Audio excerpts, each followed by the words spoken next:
അപ്പൊ നമുക്ക് നാളെ കാണാം. Okay, see you mates. Hi baby, നീ എപ്പോ വന്നടാ? ഒന്ന് മര്യാദയ്ക്ക് സംസാരിക്കൂ. നീ എപ്പോ വന്നു? ഞാൻ വന്നിട്ട് കുറച്ചു നേരമായി. ഇന്നത്തെ ക്ലാസ് ഒക്കെ കഴിഞ്ഞോ? ഇന്നത്തെ ക്ലാസ് കഴിഞ്ഞു. പിന്നെ ഒരു പിള്ളേരല്ലേ, ഒന്ന് പിക്കപ്പ് ചെയ്യാൻ കുറച്ച് ടൈം എടുക്കും. എന്താ? ഇന്ന് ഞങ്ങളുടെ ഫസ്റ്റ് ഡേ അല്ലേ, അപ്പൊ ഞങ്ങളൊരു ഫിലിമിന് പോകാൻ പ്ലാൻ ചെയ്തായിരുന്നു. ഓ അയ്യോ, എനിക്കൊരു വർക്ക് ഉണ്ടല്ലോ ഇന്ന്.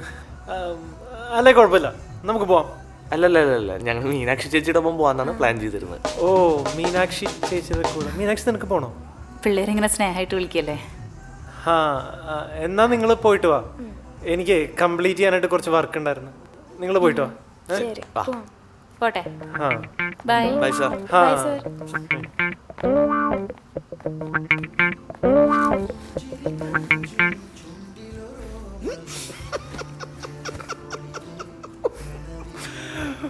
മേഡം വിഷ്ണു, ഈ അടുത്ത കാലത്തൊന്നും ഇത്രയും ചമ്മയൊരു മുഖം ഞാൻ കണ്ടിട്ടില്ല.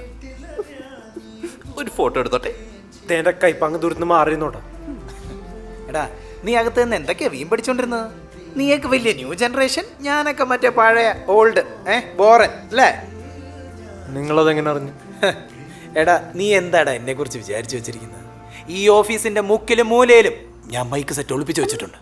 നോക്കണ്ട, ഇവിടെ എല്ലായിടത്തും ഉണ്ട്. നീയൊക്കെ എന്നെ കുറിച്ച് എന്ത് പറഞ്ഞാലും ഉണ്ടല്ലോ, അപ്പം ഞാൻ അറിയും. പക്ഷെ ഇത് ദൈവം നിന്റെ ജാടയ്ക്ക് തന്ന ശിക്ഷ. എടാ വിഷ്ണു, നിന്റെ വീടിന്റെ പെയിന്റ് അടി നടന്നുകൊണ്ടിരിക്കല്ലേ? കുറച്ച് വേണേ എന്റെ മുഖത്തൊന്നും എടുത്തോ, നല്ല മഞ്ഞളിച്ചിരിപ്പുണ്ട്. ഇനി അവിടെ നിൽക്കൂല, ഞാൻ പോണു. എവിടെ പോണ്? ഞാൻ എൻ്റെ വീട്ടിലേക്ക് പോണു. ഇങ്ങനെ നാണക്കെട്ട് സഹിച്ച് ജോലി എടുക്കണ കാര്യം എനിക്കൊന്നുമില്ല, അതുകൊണ്ട് ഞാൻ പോണേ. പോയിട്ട് ഞാൻ നാളെ വരുള്ളൂ. 5 മിനിറ്റ് കഴിഞ്ഞ് അരമണിക്കൂറായി. പോ.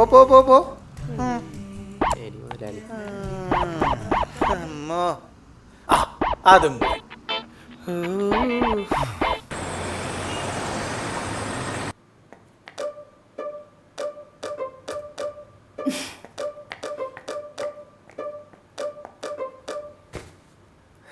സിനിമ എങ്ങനെ ഉണ്ടായിരുന്നു? അവിയനോട് മിണ്ടണ്ട. അവി എന്തെന്നെ വെയിറ്റ് ചെയ്യാ. ഞാൻ ആ പിള്ളേരെന്നെ ഇവിടെ ഡ്രോപ്പ് ചെയ്ത്. എടാ, അത് വിനോദം ചുമ്മാ കളിയാക്കിയപ്പോ എനിക്ക് ദേഷ്യം വന്നു. ആ, ഞാനത് ചോദിക്കാനിരിക്കായിരുന്നു. എന്തൊക്കെ കോമാളിത്തരായിരുന്നു ഇന്ന് കാലത്ത് കാണിച്ചിരുന്നേ. ആ കഫറ്റേറിയയിൽ വെച്ച് കാണിച്ചിരുന്ന ഗോഷ്ടി കണ്ടിട്ട് സത്യമായിട്ട് ഞാൻ ആ ബാൽക്കണി പോയി ചാടണമെന്ന് വിചാരിച്ചതാ. അതിന്റെ എക്സ്പ്രഷൻ കണ്ടപ്പോഴേ എനിക്ക് തോന്നി അതായത് നൈസായിട്ട് അവിടെ നിന്ന് മുങ്ങിയത്. എടാ സത്യത്തിൽ എന്താ പ്രശ്നം എന്നറിയോ? എന്താ പ്രശ്നം? എടാ, ഞാനൊക്കെ തുടങ്ങിയ സമയത്ത് എന്റെയൊക്കെ സീനിയേഴ്സ് ഭയങ്കര സ്ട്രിക്റ്റ് ആയിരുന്നു. അവരുടെയൊക്കെ വർക്ക് ചെയ്യാനായിട്ട് ഭയങ്കര സ്ട്രെസ്സായിരുന്നു. നമ്മളതൊക്കെ മാറ്റണ്ടേ? ആ, ആക്ച്വലി കുറച്ച് സ്ട്രിക്റ്റ് അല്ലെങ്കിൽ പിള്ളേര് തലയിൽ കയറും. നീ നോക്കിക്കോ. അങ്ങനെയൊന്നുമില്ല. എടാ, സ്നേഹം കൊണ്ട് കീഴ്പ്പെടുത്താൻ പറ്റാതായിട്ട് ഒന്നുമില്ല. അത് നമ്മൾ നല്ല കമ്പനി ആയിട്ട് ഇരുന്നിട്ടുണ്ടെങ്കിൽ ആ പിള്ളേർ കംഫർട്ടബിൾ ആയിക്കോളും. അവിക്കിപ്പോൾ എന്താ വേണ്ടത്? ആ പിള്ളേര് ഒരു മടിയും കൂടാതെ അവിയോട് എല്ലാ കാര്യങ്ങളും ചോദിക്കണം. അതിനിങ്ങനെ കോമാളിയാവണ്ട. അവി നാച്ചുറലായിട്ട് ബിഹേവ് ചെയ്താൽ മതി. ഓക്കെ? അല്ല, അവിടെ വരുന്ന മോഡൽസിനോടും ഇത്ര തന്നെ സ്നേഹമായിട്ടാണോ സാറ് ബിഹേവ് ചെയ്യുന്നത്? അവരോടൊക്കെ ഞാൻ ഭയങ്കര സ്ട്രിക്റ്റ് ആണ്, ഒരു രക്ഷയില്ല. സത്യമായിട്ടും. ആരെ പിടിച്ച സത്യം? കുമ്പിടിയാണ് സത്യം.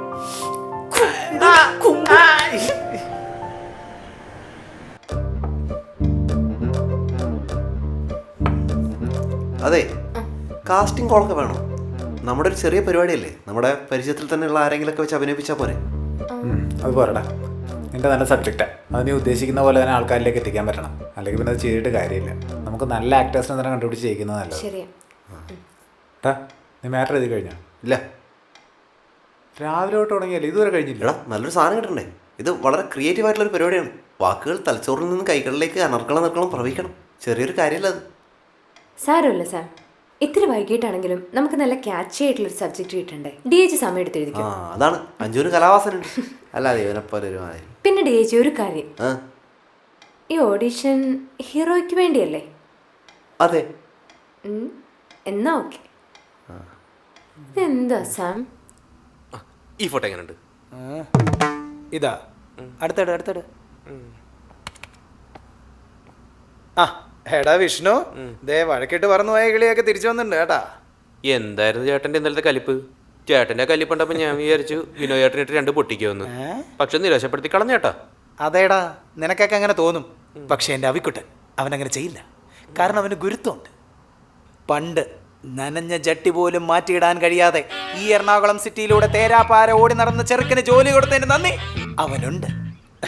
എന്റെ വിനോദേട്ടാ, നിങ്ങൾ ഇല്ലാത്തായിരുന്നു പറയില്ലടാ, അപ്പൊ അത് പിള്ളേരേക്കും. പേടിക്കണ്ട, അവര് വന്നിട്ടില്ല. they are late, you are latest. ഓ അല്ല, ഇന്നലത്തോട് ചോദിക്കണം എന്ന് വിചാരിച്ചിരിക്കുന്നു.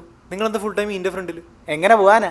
നിന്റെ ഈ അരുമ ശിഷ്യനെ ഔട്ട് ഓഫ് ഫോക്കസിൽ ഒരു കല്യാണം മുഴുവൻ എടുത്തോണ്ട് വന്നിട്ടുണ്ട്. ഇനി അതിനകത്തുനിന്ന് ഫോക്കസ് ആയ ഫോട്ടോസ് എല്ലാം കണ്ടുപിടിച്ചോണ്ടിരിക്കുക. എന്നിട്ട് എത്ര എണ്ണം കിട്ടി? 5. എന്റെ കയ്യിൽ നിന്ന് കിട്ടിയോണ്ട് ചേർത്ത് 6. അടിപൊളി. ഇനി എന്ത് ചെയ്യും? ഇനിയിപ്പോൾ എന്ത് ചെയ്യാനാ? ഒന്നും ശരിയായില്ലെങ്കിൽ ആ വീഡിയോസ് എടുത്ത് വെച്ചേക്കുന്നതെന്ന് എടുക്കേണ്ടി വരും. ഓ, അതിനാരെടുത്തത്? ഹോ, ഭാഗ്യത്തിന് അത് ഇവനല്ല, പണി അറിയാവുന്ന പിള്ളേരാ. ഓ മതി, കുഴപ്പമില്ല.